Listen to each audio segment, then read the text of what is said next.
உலக பொருளாதாரத்தோட இதயத்தை இன்னைக்கு நைட்டு நொறுக்க போறேன் அப்படின்னு ட்ரம்ப் அறிவிச்சிருக்காரு. ஹோர்முஸ் நீரிணையை அமெரிக்காவே பிடிச்சிரும், இதுக்கப்புறம் ஈரானுக்கு வேற வழியே இல்லை அப்படின்னு சொல்லியிருக்காரு. என்னடா பழைய நியூஸ் நினைச்சிடாதீங்க. இப்போ பாகிஸ்தான்ல பேச்சுவார்த்தை நடந்துச்சுல ஈரானுக்கும் அமெரிக்காவுக்கும் இடையே, கிட்டத்தட்ட 21 மணி நேரம் நடந்துச்சு. அது தோல்வியில் முடிஞ்சிருச்சு. அதனால ட்ரம்ப் பழையபடி மிரட்டுறது, ப்ரெஷர் போடுறது, அதுக்கப்புறம் டீலுக்கு வர வைக்கிறது அப்படின்னு அவர் வேலையை ஆரம்பிச்சிட்டார். இப்போ இவர் பண்ற இந்த கூத்துனால ஐரோப்பா நாடுகளும் இதுல இணைஞ்சிச்சுன்னு வச்சுக்கோங்களேன். ஈரான் ஐரோப்பாவில் இருக்க அமெரிக்கா பேஸ்களையும் தாக்கும். அமெரிக்காவுக்கு ஐரோப்பா நாடுகள் ஏதாச்சும் உதவி செஞ்சா இப்போ போர் ஐரோப்பாவுக்கு விரிவடைகிற நிலைமையில போயிட்டு இருக்கு. ட்ரம்ப் அதைத்தான் விரும்புறாரு போல இருக்கு. ஏற்கனவே நேட்டோவை ரொம்ப திட்டுறாரு, இந்த போர்ல எங்களுக்கு உதவி செய்யலை அப்படின்னு சொல்லி. இப்ப நேரம் அமெரிக்க படைகளை அனுப்பி ஹோர்முஸை போய் பிடிச்சாலும் அங்க அவரால் தக்க வச்சுக்க முடியாது. ஏன்னு சொன்னா ஈரான் ஏவுகணை தாக்குதல் பண்ணிட்டு இருக்கு. ட்ரம்ப் என்ன சொல்றாருன்னா, ஈரானுக்கு பயந்துகிட்டு யாராச்சும் டோல் கட்டணத்தை கொடுத்தீங்க அப்படின்னு சொன்னா அவங்க மேல டேரிஃப் போடுவேன், ஹோர்முஸை நாங்க பிடிச்சிருவோம், கவலைப்படாதீங்க அப்படின்னு சொல்றாரு. ஆனால் ஈரான் நிச்சயமாக ஹோர்முஸை மீறி வெளியேறும் எண்ணெய் கப்பல்கள் மீது ஏவுகணைகளை வச்சு தாக்குதல் நடத்தத்தான் போறாங்க. போர் மீண்டும் விரிவடைய போகிறது. ஹோர்முஸை உலக பொருளாதாரத்தின் இதயம்னு ஏன் சொல்றோம்னு சொன்னா, ஏசியா ஐரோப்பா முழுமைக்கும் பாதிக்கப்படும். அங்கிருந்து எண்ணெய் கப்பல்கள் ஒழுங்கா சேராட்டி அவ்வளவு பாதிப்பு ஏற்படும். கிட்டத்தட்ட ஒரு நாளைக்கு ஹோர்முஸ் நீரிணையை 800 கப்பல்கள் கடக்குதான். இப்ப பாத்தீங்கன்னா போர் ஆரம்பிச்சது 8 கப்பலோ 10 கப்பலோ தான் போயிருக்கு. அப்ப உலக பொருளாதாரம் எந்த அளவுக்கு சீரழிஞ்சு போயிரும் பாத்துக்கங்க. சரி, இந்த பேச்சுவார்த்தை ஏன் தோல்வி அடைஞ்சிச்சு அப்படின்னு பார்த்தா, அமெரிக்கா ரொம்ப ஃபாஸ்டா இருந்திருக்காங்க. அவங்க இந்த ஸ்டாப் வாட்ச் இருக்கு இல்லையா, அதை தூக்கிட்டு போயிருப்பாங்க போல இருக்கு.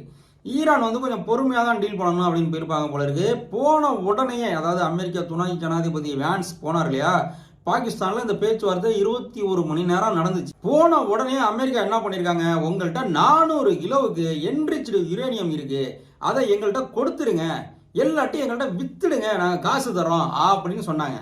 அதற்கு ஈரான் மறுத்துருச்சு. நாங்க இவ்வளவு நாளா கஷ்டப்பட்டதே அதுக்கு தான், அதை உங்கள்கிட்ட கொடுத்துட்டு நாங்க என்ன செய்யறது, பேச்சுவார்த்தை முழுமையா முடியட்டும் அப்படின்னு சொன்னதை அமெரிக்கா ஒத்துக்கல. கொடுத்தா இப்பயே கொடு, அதுக்கு நான் காசும் கொடுத்துட்றேன்னு விடாப்பிடியா நின்றுருக்காங்க. இரண்டாவதாக ஈரான் என்ன சொல்லியிருக்கு, உலகம் முழுவதும் இருக்கும் வங்கிகளில் கிட்டத்தட்ட $27 பில்லியன் எங்க காசு இருக்கு, அதை விடுவீங்க, நாங்க அதை வச்சு எங்க நாட்டை கொஞ்சம் மேம்படுத்திக்குவோம் அப்படின்னு சொன்னதையும் அமெரிக்கா மறுத்துருச்சு. மூன்றாவதாக அமெரிக்கா ஹோர்முஸை உடனே திறக்கணும், எல்லாத்தையும் அவ்வளவுதான் அப்படின்னு மிரட்டியிருக்காங்க. ஒன்றும் அவசரப்படாதீங்க, 2 வாரம் நீங்க லீவ் விட்டுருக்கீங்க, நாம இதை சுமூகமா பேசி முடிவு பண்ணுவோம், இனிமேல் பழைய ஸ்டேட்டஸ் கோ இருக்காது, அதாவது ஏற்கனவே இருந்த நிலைமை இருக்காது, கண்டிப்பாக நாங்கள் டோல் கட்டணம் வசூல் செய்வோம் அப்படின்னு ஈரான் சொல்லியிருக்காங்க. டோல் கட்டணம்லாம் வசூலிக்க கூடாது அப்படின்னு அமெரிக்கா சொல்லியிருக்காங்க. அதனால பேச்சுவார்த்தை முடிஞ்சிருச்சு. முடிஞ்ச உடனே இந்த பேச்சுவார்த்தை தோல்வி அடைஞ்சிருச்சு. அதனால நான் அமெரிக்க படைகளை அனுப்பி ஹோர்முஸை பிடிக்க போறேன் அப்படின்னு ட்ரம்ப் சொல்லியிருக்காரு. பிடிச்சாலும் அதை தக்க வச்சுக்க முடியுமா அப்படின்னா முடியாது. ஏன்னு சொன்னா ஜியோ பாலிட்டிக்கலா ஈரானுக்கு அங்க நிறைய அட்வான்டேஜ் இருக்கு.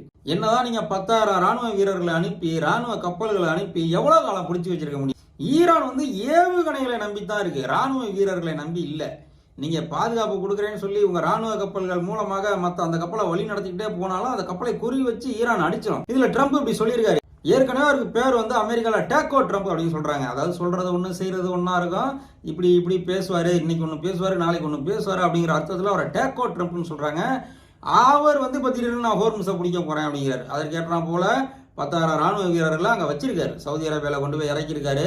அது மட்டும் இல்லாமல் இப்போ உடனடியா பாகிஸ்தான் சவுதி அரேபியாவுக்கு உதவி செய்யணும்னு சொல்லி பாகிஸ்தான ராணுவ வீரர்கள்லாம் அனுப்பும் போல பாகிஸ்தானையும் ப்ரெஷர் போட்டுட்டு இருக்காங்க. சவுதி அரேபியாவுக்கு உதவுங்க, ராணுவ தளவாடங்களை கொடுங்க, ராணுவ வீரர்களை அனுப்புங்க அப்படின்னு சொல்லி பாகிஸ்தான் இந்த போர்ல சவுதி அரேபியாவுக்கு ஆதரவா இறங்கும் போல இருக்கு. போர் ட்ரம்ப் விரிவடைகிறத தான் விரும்புறாரு. அது என்ன காரணம்னு தெரியல. ஆக இந்த 3 முக்கிய கோரிக்கைகளுமே ஃபெயிலியர் ஆயிடுச்சு. ஹோர்முஸ் நீரிணையை உடனே திருக்கணும் அப்படிங்கிறத ஈரான் மறுத்துருச்சு. ஈரானுக்கு பணம் வேணும், உலக வங்கியில முடக்கினதை விடுவீங்கன்னு சொன்னதை அமெரிக்கா மறுத்துருச்சு. அமெரிக்கா உடனடியாக யுரேனியத்தை கொடுத்துரு அப்படிங்கிறத ஈரான் மறுத்துருச்சு. இந்த பேச்சுவார்த்தை தோல்விக்கு ஈரான் என்ன சொல்றாங்கன்னா, அமெரிக்கா வேணும்னுக்கே தான் அதை ஃபெயிலியர் ஆகணும்னு சொல்லி ரொம்ப அவசரப்பட்டு இந்த பேச்சுவார்த்தையை முடிச்சிட்டாங்க. அவங்க ஒரு நொண்டி சாக்கு சொல்றாங்க, போர் நீடிக்கணுங்கிறதுக்கு அப்படின்னு சொல்றாங்க. இந்த போர் நீடிச்சா என்ன ஆகும்? கட்டாயம் ஆசிய நாடுகள்ல எரிவாயு தட்டுப்பாடு ஏற்படும், பெட்ரோல் டீசல் தட்டுப்பாடு ஏற்படும், விலைவாசி கண்ணா பின்னான்னு உயரும், பல மக்கள் ஆசியாவில் பட்டினியால சாக போறாங்க. அந்த அளவுக்கு ஆகிப்போம் போர் நீடிச்சுக்கிட்டே இருந்தா. ஆனால் ட்ரம்ப் இதையெல்லாம் தான் விரும்புறாரு போல இருக்கு. ட்ரம்ப் படைகளை அனுப்பி அதை சரி பண்ணிடலாம்னு பாக்குறாரு. நிச்சயமா அது சரியாகுது. உலகத்தில் இருக்க எல்லோருக்குமே தெரியும், ஐரோப்பாவும் இந்த விஷயத்துல ட்ரம்ப்புக்கு உதவ போறதில்லை. ஏன்னு சொன்னா இது வந்து போர் கிடையாது, ஒரு ஈகோ கிளாஷ் தான் இது. ட்ரம்ப் அப்படிங்கிற மனிதனுக்கு இது ஒரு ஈகோ பிரச்சனை ஆயிடுச்சு. நம்ம வந்து அடித்தோம், கொமேனியை கொன்னோம், ஈரானில் புரட்சி வரும், ஈரான் வந்து நம்ம கைக்குள்ளே வந்துடும், அங்கே அமைகிற அரசாங்கம் ஒரு பொம்மை அரசாங்கமாக இருக்கும், அவங்க நம்ம சொல்கிறதெல்லாம் கேட்பாங்க அப்படின்னு நினச்சார்.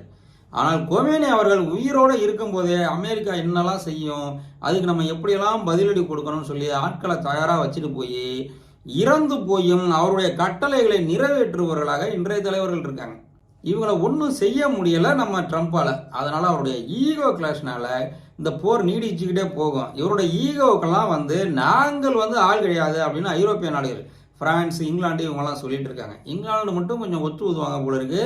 மற்ற ஐரோப்பிய நாடுகள்லாம் விரும்பலை இந்த போரில் அமெரிக்கா கூட இணையறதில்ல. அதனால நேட்டோ அமைப்பை வந்து ரொம்ப குறை சொல்லிட்டு இருக்காரு ட்ரம்ப்.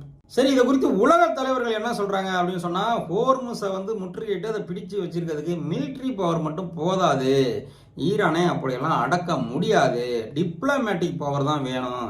அமெரிக்கா போன்ற வல்லரசு டிப்ளமேட்டிக்ல நடக்கணும், டிப்ளமேட்டிக்கா பேசி அதை ஸ்டேபிளைஸ் பண்ணணும், ஒரு இறுதி தீர்வுக்கு கொண்டு வரணும். அமெரிக்காவிலேயே கொண்டு வர முடியாட்டி அப்புறம் என்ன இருக்கு, அமெரிக்கா மீண்டும் முயற்சி செய்யணும் அப்படின்னு சொல்லி தான் உலக தலைவர்கள் சொல்றாங்க. ஆனால் ட்ரம்ப் வந்து அவருடைய ஈகோனால முதல்ல பயமுறுத்து, ஹோர்முஸை பிடிச்சிருவோம், ஈரானை அழிச்சிருவோம் அப்படின்னு பயமுறுத்து, அதற்கப்புறம் உண்மையிலேயே அட்டாக் பண்ணிட்டு அவங்க மேலே ப்ரெஷரை போட்டு அவங்கள வந்து டீலிங் டேபிளுக்கு கூட்டிட்டு வா அப்படிங்கிற ஸ்ட்ராட்டஜியை திரும்ப திரும்ப பண்ண போறாரு. அதைத்தான் பண்றாரு. என்னத்தை பண்ண போறாரு? இது வந்து பயன் தராது, ஒரு நாளும் அது பயன் தர போவதில்லை. ஏன்னு சொன்னா ஈரான் வந்து ரொம்ப வருஷமாவே இதுக்கு தயாரா இருக்காங்க. இப்ப கரண்ட் சிச்சுவேஷன் என்ன ஆக போகுது அப்படின்னு சொன்னா, மோர் டார்கெட்ஸ், மோர் மிலிட்ரி அட்டாக் பண்ணுவாங்க, ரொம்ப அட்டாக் பண்ணுவாங்க, நிறைய எக்ஸ்ட்ரா டார்கெட் எல்லாம் போட்டு அடிப்பாங்க. அதனால ஈரான் வழிக்கு வந்துருமா அப்படின்னா கிடையாது, அரபு நாடுகளுக்கு தான் பாதிப்பு. ஏற்கனவே வந்து ஈரான் வந்து லிஸ்ட் அவுட் பண்ணியிருக்காங்க, இந்த பிரிட்ஜு, இந்த போர்ட்டு இதெல்லாம் நான் அட்டாக் பண்ணுவோம், அது பக்கத்துலலாம் மக்கள் இருக்காதீங்கன்னு சொல்லி அறிவுரை கொடுத்துருக்காங்க. இப்போ அமெரிக்கா அந்த மாதிரி பண்ணால் ஈரான் நிச்சயமாக அரபு நாடுகளை காலி பண்ணிட்டு தான் விடும். இப்பயே துபாய் வந்து ஒரு கோஸ்ட் சிட்டி மாதிரி ஆகி போச்சான். அங்கே இருந்த ஐரோப்பியர்கள், ஆசிய நாட்டவர்கள்லாம் அவங்க நாட்டுக்கு போயிட்டாங்களாம், அங்கே ஆளுங்களே இல்லை அப்படின்னு சொல்கிறாங்க. புர்ஜ் கலீஃபாவெல்லாம் வந்து அரசாங்கமே காலி பண்ண சொல்லிருச்சு. உலகின் மிக உயரமான கட்டிடம், அங்கே ஃப்ளாட் வச்சிருக்கிறத கௌரவமாக கருதிய வெளிநாட்டினர்லாம் தப்பிச்சு ஓடி போயிட்டாங்க. இந்த போர் இப்படியே நீடிச்சா ஜிசிசின்னு சொல்லப்படக்கூடிய கல்ஃப் கண்ட்ரிஸுக்கும் நல்லது கிடையாது, ஆசியா, சைனா, இந்தியா போன்ற நாடுகளுக்கு நல்லது கிடையாது. சைனா வச்சும் எப்படியாச்சும் தப்பிச்சிடும். India, Bangladesh, Pakistan, south east ஏசியாலாம் ரொம்ப பாதிக்கப்படும். விலைவாசி உயர்வையெல்லாம் தாங்க முடியாது, நிறைய வேலை இழப்புகள் ஏற்படும். ட்ரம்ப் என்ன செய்ய போறாருன்னு தெரியல. டெவலப்டு கண்ட்ரிஸ்ன்னு சொல்லப்படக்கூடிய நாடுகள்லாம் சமாளிச்சிருவாங்க. அவங்களால எதையுமே திடீர்னு உற்பத்தியை பெருக்க முடியும். வெளிநாட்டில் இருக்க கம்பெனியெல்லாம் உள்நாட்டுக்கு வந்துருக்கான்னு சொன்னால் கொண்டு வந்துட முடியும். நிறைய இன்சென்டிவ் கொடுத்து தொழில்களை பெருக்க முடியும். ஆனால் வளரும் நாடுகள், ஏழை நாடுகளுக்கு அதெல்லாம் ரொம்ப கஷ்டம். மக்கள் தான் ரொம்ப பாதிக்கப்பட போகிறோம், நாமெல்லாம் ரொம்ப பாதிக்கப்பட போகிறோம். அதனால இந்த போர் செய்திகள் நமக்கு மிகவும் முக்கியம். எப்பவும் இதில் ஒரு கண்ணு வச்சுக்கோங்க, சிக்கனமாக செலவு பண்ணுங்க, முடிஞ்ச வரைக்கும் சேமிங்க, தண்ட செலவெல்லாம் பண்ணாதீங்க. குடும்பத்தோட வெளியில் போனாலும் பார்த்து போயிட்டு வாங்க. செலவுகளை குறித்து வச்சுக்கோங்க, எவ்வளோ செலவு பண்ணுறோன்னு சொல்லி. நல்ல வேலையில் இருக்கோம், மாதம் 50,000 இஎம்ஐ கட்டிகிட்டு இருக்கோம், நமக்கு ஒன்றும் பிரச்சனை இல்லைலாம் நினைக்காதீங்க. ரொம்ப டேஞ்சரான சுச்சுவேஷனில் இருக்கோம், சிக்கனமாக செலவு பண்ணுங்க. அதான் நான் திரும்ப சொல்கிறேன். நன்றி.